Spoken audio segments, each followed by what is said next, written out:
Nadácia Výskum rakoviny a občianske združenie Ars Anteportas vás pozývajú na galakoncert ku Dňu výskumu rakoviny. Koncert sa uskutoční v piatok 7. marca 2014 o 19. hodine v zrkadlovej sieni Primaciálneho paláca v Bratislave. Účinkuje Bratislavský chlapčenský zbor, na klavíri sprevádza Dana Hajóši. Dirigenti Magdaléna Rovňáková a Gabriel Rovňák mladší. Ako hostia vystúpia Martin Babiak a Miriam Garajová.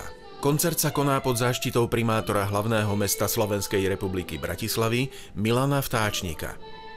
Vstup je voľný. Partneri